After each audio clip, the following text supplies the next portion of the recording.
Imagine sitting in a quiet room, a soft light falling gently across your face. The world outside is still rushing, loud and restless. But for a moment, you pause. You just listen. There are words in the Bible we've heard all our lives, verses we've read so many times that they almost fade into habit.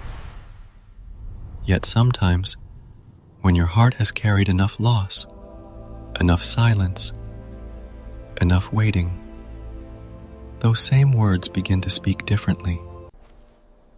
They start to sound like home. How many of us have read that verse as if it were only a distant promise, something poetic about heaven? But if you slow down and listen closely, you'll realize it isn't just a promise. It's the voice of someone in love. I've met people across America, retirees in California, ranchers in Texas, who tell me that as they grow older, the Bible feels different. It's no longer a book of rules. It's a conversation, a whisper. It's as if Jesus himself is sitting across from them, speaking not as a judge, but as a friend who never left. Maybe that's because, as we age, we finally understand what it means to wait.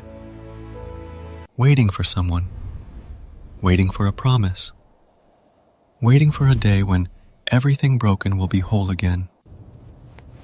That's what Jesus was saying in that verse.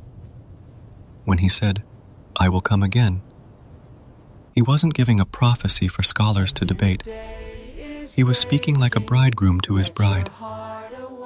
In ancient Jewish tradition, after engagement, the groom would leave to build a room onto his father's house, his future home with her. She never knew the exact day he'd return, but she knew he would. And every day, she lived ready. That's the image Jesus gave us. He's the bridegroom, and we, the church, are his beloved bride. This isn't about religion, it's about relationship. It's not fear, it's love. I once spoke with a woman named Margaret from Kentucky. She lost her husband after 51 years of marriage. With tears in her eyes, she said, "He went ahead to prepare a place for me." I believe Jesus is doing the same. When she said that, I understood. Faith isn't built on certainty. It's built on love that refuses to die. For people in their later years, the idea of the rapture isn't about escaping the world. It's about reunion. It's about coming home. It's about knowing that the aches, the losses, the quiet nights aren't the end of the story. They're part of the preparation. I'm ready. Jesus is still building. And when he returns, it won't be the end of time. It will be the beginning of forever. Because when he said, "I will come again," he wasn't just talking about a day. He was talking about you.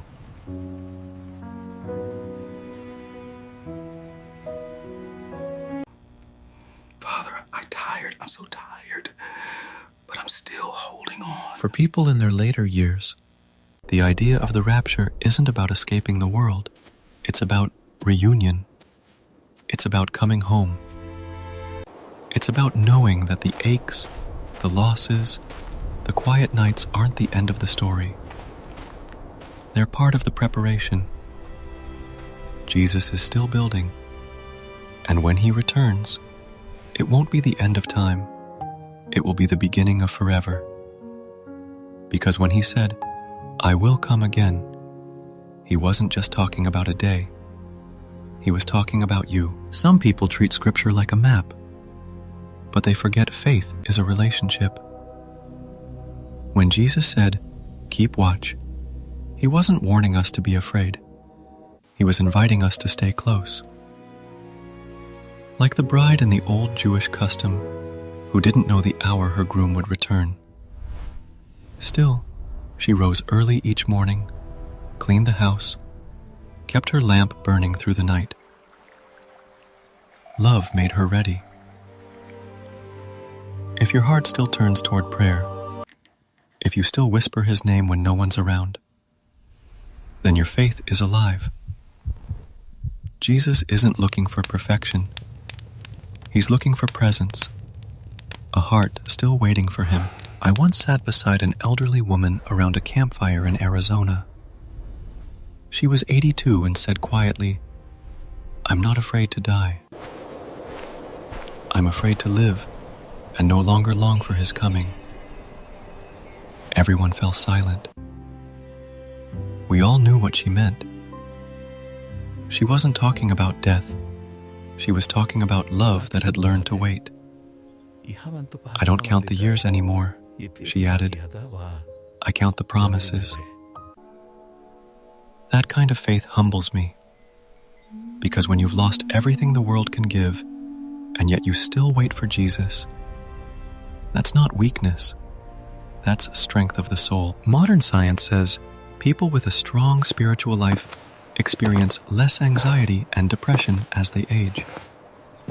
But it's not just religion that gives peace. It's relationship. It's knowing someone is preparing a place just for you. And maybe that's why, as we grow older, we talk less about success and more about reunion.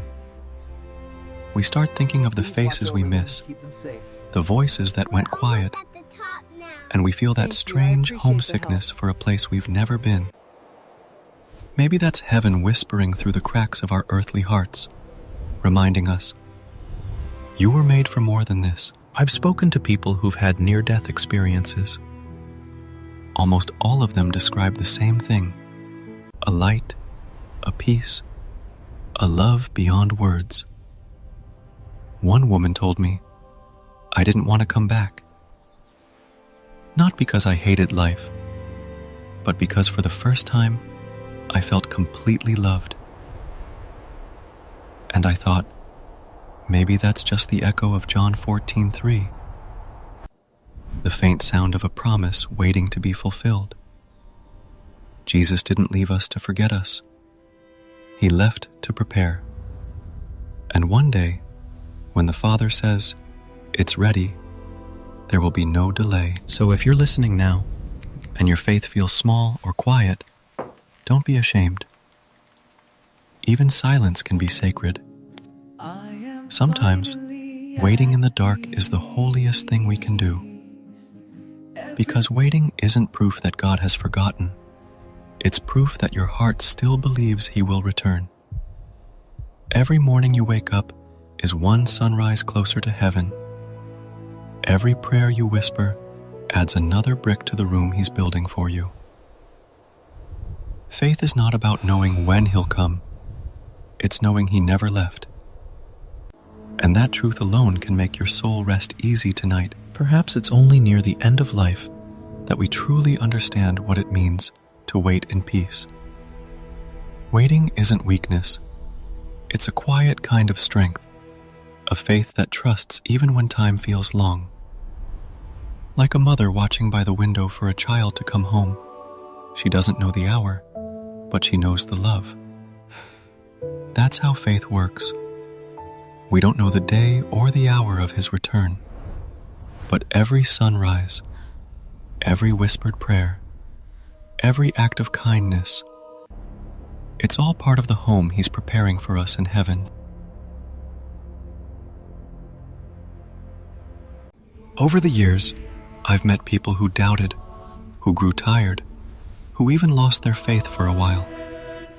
Yet when they looked back, they saw all the times they'd been carried through storms, forgiven when they didn't deserve it, loved when they felt unworthy. That's when they realized Jesus never left them. And in that moment of recognition, their tears weren't of fear, but of gratitude, because love had been walking beside them all along, even when they didn't see it. I don't think God ever asked us to understand everything. He simply asks us not to forget who He is. Sometimes this world makes us want to shut down. Grief, loneliness, illness, unfinished dreams. But none of those things are the end. They're just the road home. When Jesus returns, it won't be the end of life. It will be the beginning of forever. The day when every tear dries, every pain fades, and love finally fills the air like light after a storm. I once met an elderly man in Ohio, almost 90 years old.